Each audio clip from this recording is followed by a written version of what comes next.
Friday 1995, a film made with just $3.5 million shot in only 20 days, yet it became a global legend. But what you saw on screen was only the surface. Behind those iconic lines lies a series of secrets wilder than the script itself. A movie filmed right in the heart of Crips territory where a ban on the color red could mean life or death. An unknown actor in a dice game scene who just 4 years later became an Oscar nominee. And an unscripted line that went on to become a worldwide internet phenomenon. Friday wasn't just a movie, it was a collection of real-life behind-the-scenes secrets, and today you'll uncover all 15 of the craziest truths about Friday 1995, with the final one being the most shocking. The strange ban. Why the Friday crew feared the color red. Can you believe it? The survival of the entire Friday crew came down to a single color. In 1995, Ice Cube and director F. Gary Gray chose to shoot Friday right on 126th Street, South Central Los Angeles. The very heart of Crips territory, one of the most notorious and dangerous gangs in America. Here, simply wearing red could instantly mark you as an enemy, making you a target for stray bullets. Crips wore blue, Bloods wore red, and that line was drawn in blood across every street. Realizing this chilling truth, the crew issued one of the strictest rules in Hollywood history. No red on set, none. No shirts, no shoes, no bandanas, not even a tiny logo was allowed. And just like that, the entire film took on a strange unified look. Smokey in his blue hat and shirt. Debo was infamous in his blue plaid shirt. Mrs. Parker flaunting her short blue shorts. Even a 13-year-old Megan Good showed up in blue overalls and a matching cap. If you look closely at Friday, you'll notice the entire film is drenched in shades of blue. Not as an artistic choice, but as a matter of survival. Thanks to that bizarre rule, the crew managed to finish the classic without bloodshed. But don't think they were ever truly safe. At times, actual Crips showed up on set silently watching. The crew kept filming in absolute tension, holding their breath. One wrong move, one red shirt could have turned Friday from a comedy into a real-life tragedy. The ban on red gave them a fragile sense of security, but South Central was never that forgiving. And then the day came when things took a terrifying turn. Real gang interrupts filming. The crew was shooting a street scene. Cameras set, lights ready. Chris Tucker was joking with his co-stars. Ice Cube sat off to the side going over his lines. Everything seemed relaxed until two figures emerged at the end of the alley. No introduction was needed. Blue bandanas tied tight, cold stares in their eyes, everyone knew. The real Crips had arrived. The two men walked straight onto the set. No yelling, no cursing, no theatrics. They just stood there, blocking the camera eyes drilling into the crew. This is our turf. You think you can just roll in with cameras and tell stories about us? No one moved. The camera froze. The boom mic stopped. The silence was so thick you could hear heartbeats pounding. One wrong glance, one twitch could set off a disaster.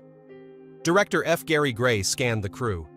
He knew one bad call and the entire team could pay the price. Then came the decision. Change the angle. We're not filming here anymore. The shoot was postponed. The crew packed up fast, slipping away as if they had never been there. That day, Friday, nearly ended in real bloodshed. And that brush with danger etched in a hard truth. Friday wasn't just a porch-side comedy. It was a living snapshot of South Central, a place where Hollywood fantasy and gang reality were only one breath apart. If the Crips encounter showed just how deadly real-life Friday could have been, director F. Gary Gray pushed the limits even further. The childhood home turned into a backdrop for violence. F. Gary Gray turned his own childhood home into the setting for one of the film's most memorable violent scenes. It was the flashback where the giant Debo confronts Red over the bike. One single punch, heavy as a hammer, sent Red flying backward, etching itself into the memory of everyone who watched. But what most people don't know is that this wasn't filmed on some fancy Hollywood soundstage. It happened right in front of Gray's old house, the very place where he grew up, where his childhood years were written.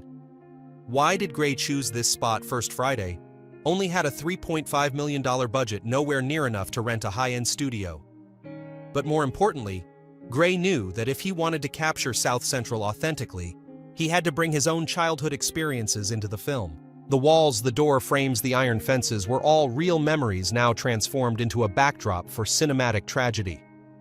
Gray recalled that many of the houses featured in Friday actually belonged to friends and old neighbors who agreed to open their doors to the crew. That personal connection gave the film's setting a unique weight. It wasn't staged. It was a real neighborhood with real breath and real memories. And the irony was clear. The place where Gray once played as a child now became the backdrop for a violent punch, a symbol of the harshness of that very neighborhood. A full circle from memory to film, from reality to fiction. After tense days of filming under the threat of real gangs, you'd think survival was the only challenge for the crew. But on another front inside the casting room, there was a moment just as life or death for the future of Friday. At the center of it all was Chris Tucker. 4. Chris Tucker and the Spaghetti. That saved Friday in 1994. Tucker was just 23 years old, fresh off the stand-up stage and completely unknown in Hollywood. When he walked into his first audition for Smokey, he hadn't even read the script, worn out from touring, and he bombed. Casting director Kim Harden didn't hold back horrible. He was unprepared, exhausted. In Hollywood, a bad audition like that usually means you're done. But Harden saw something in Tucker's eyes, in his natural energy, and decided to give him a second chance. She told him to go home, actually learn the script, and come back when he was ready. That's when fate arrived in the form of a spaghetti dinner. Angela Means, who had already been cast as Felicia, heard that Tucker was struggling. Instead of sending him to an acting coach, she invited him over to her house, cooked a pot of spaghetti, and turned dinner into a private workshop. In that small kitchen, with the smell of tomato sauce in the air, Angela broke down Smokey for Tucker. How Smokey laughed, how he grimaced, how his voice needed to rise scratchy and high-pitched like a stoner lost in a haze. With every bite of pasta, another layer of Smokey's personality came alive. Angela later recalled by the time the spaghetti was gone, Chris was Smokey. She was right. After that one meal, Tucker had nailed the high-pitched voice, the exaggerated gestures, and the unique comic rhythm that would define the character. When he walked back into the casting room for his second try, Tucker was a completely different man. He exploded with energy, making Ice Cube and DJ Pooh laugh instantly. They knew their search was over. Smokey had been born. That transformation didn't just save Friday, it launched a star. From an unknown comedian, Tucker became one of Hollywood's most in-demand faces. And just a few years later, he was pocketing $25 million for Rush Hour 3. All of it traced back to one plate of spaghetti in Angela Means' kitchen. Thanks to that spaghetti, Chris Tucker became the legendary Smokey. But not everything in Friday was carefully prepared like that. In fact, some of the most unforgettable moments were completely improvised, spontaneous flashes that left a mark far bigger than anyone expected. 5. Bye, Felicia, an improvised line that shook culture. If there's one line from Friday that has stood the test of time, it's without a doubt Bye, Felicia. But here's the shocking truth: it was never in the script. The setup was simple. Felicia, the most annoying neighbor on the block, played by Angela Means, walks up to the porch. She begs Smokey to borrow his car, then boldly asks for a joint. Smokey shuts her down, so Felicia turns to Craig, hoping for a little sympathy. The scene was supposed to end with a few throwaway lines, but Ice Cube did something no one expected. He didn't look at Felicia. He didn't read from the page. He just narrowed his eyes, smirked, and dropped one short cutting phrase. Bye, Felicia. The crew froze for a moment. The line was too real, too perfect for the South Central vibe. Angela Means later confirmed, "I'm sure that line wasn't in the script. Cube just threw it out there based on the vibe I gave, and it was perfect." That fleeting moment of improvisation became lightning in a bottle. From a low-budget film, the line broke free from the screen and stepped straight into real life. Fans repeated it, and the internet turned it into a legendary meme. From Twitter to Instagram to TikTok, and across pop culture, Bye, Felicia became the world's go-to way of dismissing someone short, cold, and powerful. A line never written in the script. A spontaneous moment. And then, immortal. But Bye, Felicia wasn't the only twist that defined Friday. There was another secret, and if it had gone differently, the entire film might have turned out to be something completely different. 6. Smokey almost belonged to Chris Rock or Tommy Davidson. When Friday first got the green light, DJ Pooh, the co-writer and Ice Cube's close friend, originally wanted to play Smokey himself. After all, the character was based on his own street life. But New Line Cinema shot that idea down. Their reasoning: if you want tickets sold, you need a bigger name. And so two huge names landed on the table: Chris Rock and Tommy Davidson. Chris Rock was already a rising star on Saturday Night Live, known for his sharp, sarcastic delivery and rapid-fire punchlines. If Rock had played Smokey, the character would have been a slick, street-smart wisecracker, funny, but biting smart but cynical. Tommy Davidson, meanwhile, was a standout on In Living Color, famous for his impressions and versatility. With Davidson, Smokey would have been more cartoonish, more of a showman, less the messy, lovable neighbor we know today. Just imagine Craig side by side with a hard-edged Chris Rock or a flashy Tommy Davidson. The laid-back stoner buddy vibe that made Friday so unique would have been lost. But fate chose Chris Tucker. His high-pitched voice, wild improvisations, and over-the-top energy made Smokey unforgettable, a mix of authenticity and absurdity that stuck with audiences forever. If Rock or Davidson had taken the role, Friday might still have been funny. But it never would have become the cultural legend it is today. Smokey found the right owner, but Friday still hid faces that almost no one recognized. One of them was a giant man, just background noise at the time, who a few years later became an Oscar-nominated star who made the world cry. 7. Michael Clarke Duncan. From background extra to Oscar glory. In the dice game scene on the street, the camera pans across Smokey and his friends. In the background, towering among the crowd, was a huge black man with broad shoulders and a face nobody remembered. That man was Michael Clarke Duncan. Back in 1995, Duncan wasn't an actor yet. He was hustling to survive, working odd jobs. By day, he worked security for stars like Will Smith, Martin Lawrence, and even rapper Notorious B.I.G. By night, he picked up nameless background roles to get experience in Hollywood. Friday was one of those tiny breaks. No one on set could have guessed that just 4 years later, that same massive figure in the background would become a Hollywood A-lister. In 1999, Duncan played John Coffey, the gentle giant with miraculous powers in The Green Mile. That role earned him an Academy Award nomination for Best Supporting Actor. The contrast was staggering, from an uncredited extra in Friday to a performance that made the entire world weep. And here's the kicker. Even as a background extra, Duncan contributed behind the scenes. He stood in as a body double for Tommy "Tiny" Lister, who played Debo during rehearsals. While the crew adjusted lights and framed shots, Duncan silently stood there, taking Debo's place, making sure everything was perfect. A quiet patience before fate handed him the spotlight. In 2012, Duncan passed away from a heart attack, leaving behind a powerful cinematic legacy. But for Friday fans, the memory began with that forgotten background role, a reminder that legends sometimes start in the places no one notices. Sometimes it wasn't an improvised line or a hidden extra that gave Friday its biggest twists. Sometimes it was painful choices and silent sacrifices.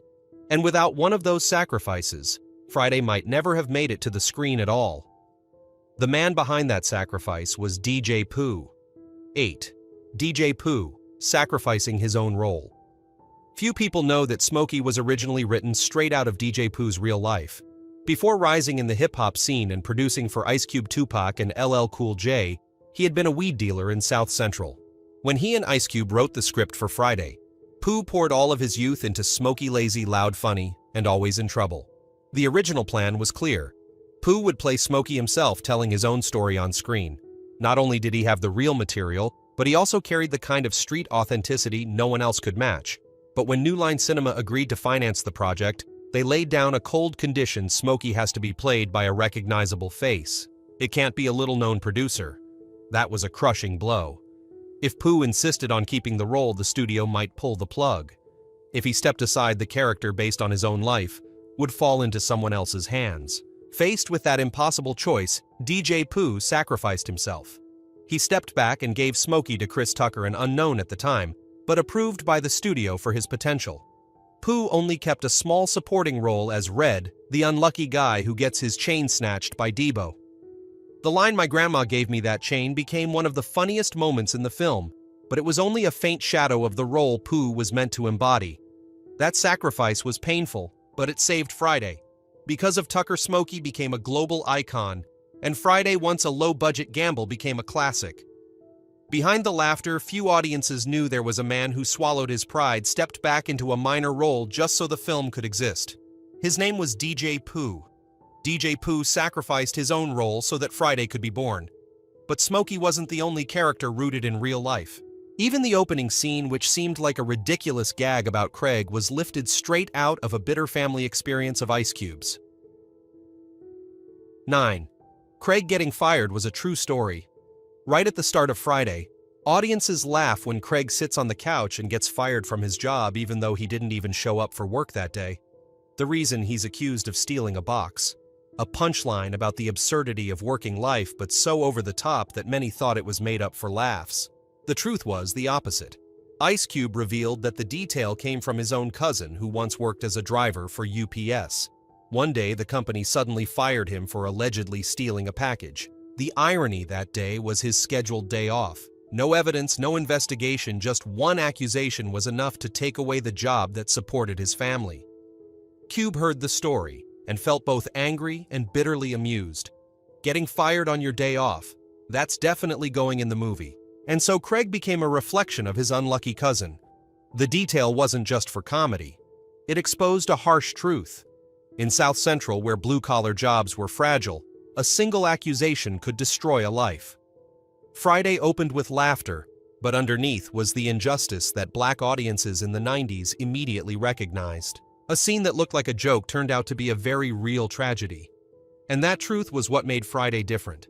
It made viewers laugh but also nod in bitter recognition because they saw themselves in the story. Friday wasn't just full of real-life details and twists of fate. Even its smallest mistakes became legendary stories that fans have dissected for decades. 10. The clock that ran backwards. At the very end of the movie, after a long day of chaos, Craig finally lies down on his bed. The camera pans across the clock on his nightstand, 12 midnight. Friday officially comes to a close. Perfect. Logical. On time. But just seconds later, when Craig sits up to clap off the lamp with the sound-activated switch, the clock suddenly reads 11:59. Meaning Craig had just time-traveled 1 minute into the past, simply by lying down and sitting up again. It was such an obvious continuity error that it couldn't be hidden since the clock was in plain view the entire time. Fans immediately noticed it and turned it into an endless running joke. Craig didn't just beat Dabo. He beat time itself. 11. The Ford Pinto with future technology. Craig wasn't the only one with superpowers. Even Smokey's car came straight out of the future. In the film, Smokey drives a beat-up 1976 Ford Pinto, a car once infamous as a symbol of cheapness and danger, known for exploding when rear-ended. But in Friday, every time Smokey got in or out of the car, he clicked a remote lock complete with the signature beep of a modern alarm system. The problem? In the 1970s, that technology didn't exist. Remote keyless entry wasn't introduced until the early 80s, and didn't become common until the late 90s and only in luxury cars. That made Smokey's Pinto a paradox, a broke man's ride equipped with technology ahead of Cadillac's time. It was so hilarious that fans joked Smokey may be broke, but he's rolling in a Pinto from the future. 12. Meagan Good, from two lines to stardom. Amid the iconic characters of Friday, there was one face that flashed by almost unnoticed.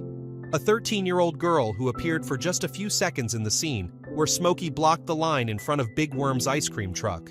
In the credits, her character didn't even have a name, just Kid Number 2. Her entire presence was wrapped up in two short lines, "Hurry up, man, I hate him." Moments later, Smokey shoved her aside, and the audience forgot she was even there. For most kids in background roles, it would have been nothing more than a fleeting memory lost to time. But director F. Gary Gray didn't see it that way. While everyone else was laughing at Smokey's antics, Gray quietly noticed her eyes, her energy, and a spark that couldn't be taught in acting class. On set, he declared, "This girl is going to be a star." And he was right. Just 1 year after Friday, Meagan Good landed a recurring role in the series Moshe, kickstarting her Hollywood journey. From a nameless Kid Number 2, she broke out in major films like Stomp the Yard, Think Like a Man You Got Served, and a string of TV series. Today, Meagan Good is remembered as one of the most prominent and magnetic black actresses in Hollywood. And it all began with two throwaway lines in Friday. A background role that Smokey shoved aside ended up opening the door to a brilliant career, a testament to F. Gary Gray's keen eye, and proof that Friday not only created legends, but also quietly planted the seeds for future stars. If Meagan Good could rise from two lines to stardom, Friday itself had a similar turning point. From a low-budget street comedy, it suddenly caught the eye of one of Hollywood's most demanding directors, Quentin Tarantino.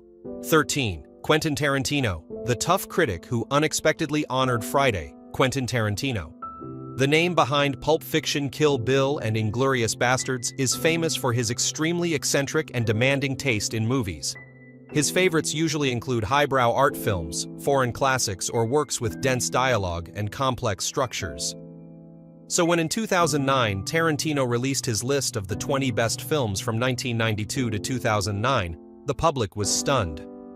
Among heavyweight titles, there was one humble entry made on just a $3.5 million budget Friday. Why would a street-level stoner comedy appear on the list of a genius like Tarantino?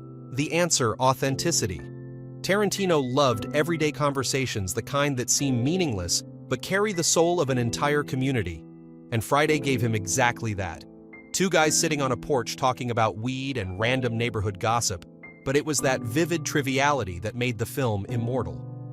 Tarantino admitted, "The dialogue in Friday is so alive, I felt like I was sitting right there on the porch with them." That's the kind of authenticity cinema rarely captures. With that recognition, Friday wasn't just a cult classic for Black audiences or American youth. It was elevated into a work of artistic value validated by one of the greatest filmmakers alive. A movie thought to be just for laughs ended up cementing its place in Tarantino's personal favorites, and that was the twist no one saw coming. If Tarantino awarded Friday an artistic medal in real life, the film's influence went far beyond theaters. It even stepped onto the NFL field. 14. Debo. From neighborhood bully to NFL icon. In Friday, every time the sound of bicycle tires screeched on the pavement, the whole neighborhood froze. Debo the Giant with the menacing glare had arrived. One look from him was enough to make Craig Smokey and every kid in the neighborhood scatter. The scene where Debo snatches Red's chain and shouts, "My grandmama gave me that chain," became an iconic nightmare.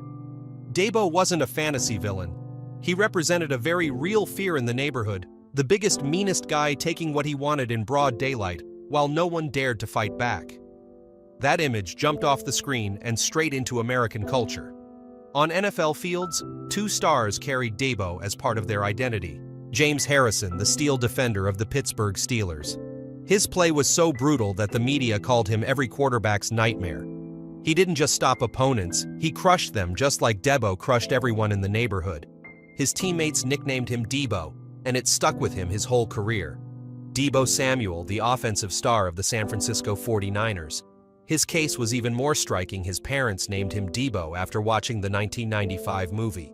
And true to destiny, Samuel grew into one of the most powerful, hard-charging players in the league, the perfect embodiment of the name he carried. Today, every time NFL commentators shout Debo on live TV, American fans aren't just thinking of a football player, they're unconsciously reminded of the giant bully on a bike from Friday. A fictional neighborhood menace became a national sports icon, proof of just how far Friday's cultural power could reach. But Friday didn't just create legends out of its actors or characters. It also became the launching pad for a name that would later rise straight into Hollywood's A-list of directors. And it all began with a young man from South Central, F. Gary Gray. 15. F. Gary Gray. From Waterfalls to Hollywood A-list. Before directing Friday, F. Gary Gray was just a music video director. But in 1995, he stunned the world with TLC's Waterfalls, a $1 million video that used pioneering CGI and won Video of the Year at the MTV Video Music Awards. Right after that victory, Ice Cube handed Gray the biggest chance of his life to direct a feature film. The budget was just $3.5 million, shot in only 20 days, but it demanded an authentic recreation of South Central's streets. It was a risky gamble. Most music video directors failed when they tried to make movies. But Gray was different. He knew South Central because it raised him. He turned friends' houses into sets, used his childhood as raw material, and infused Friday with a chilling authenticity. The result, a street comedy that became a global cult classic. From that moment, Gray's career took off. The Negotiator, 1998, proved his mastery of tense psychological drama. The Italian Job, 2003, was a sharp action blockbuster that made Gray a hot name in Hollywood. Straight Outta Compton, 2015, was a masterpiece retelling the rise of NWA, grossing over $200 million worldwide. And The Peak, The Fate of the Furious, 2017, a $1.2 billion box office smash, making Gray a billion-dollar director. From a kid in South Central shooting hip-hop videos, F. Gary Gray became one of the most powerful black directors in Hollywood. And it all started with Friday, a tiny project no one believed in, but one that changed his life forever. 15 secrets, 15 twists, each small on its own, but together enough to turn Friday from a $3.5 million comedy into an immortal cult classic. Behind the laughter was a whole world of truth, a spaghetti dinner that saved Chris Tucker's career. By Felicia improvised into a global meme Debo riding straight into the NFL, or Director F. Gary Gray rising from the streets to Hollywood's A-list. But the deepest meaning of Friday is this: it showed that life in South Central wasn't only guns and violence. It was also laughter, friendship, and everyday stories that struck straight at the heart. And that's why, nearly 30 years later, Friday still keeps fans and newcomers alike fascinated, digging deeper, and passing down its crazy facts as part of pop culture itself. Friday wasn't just a movie, it was a legacy where every behind-the-scenes detail was strong enough to rewrite history.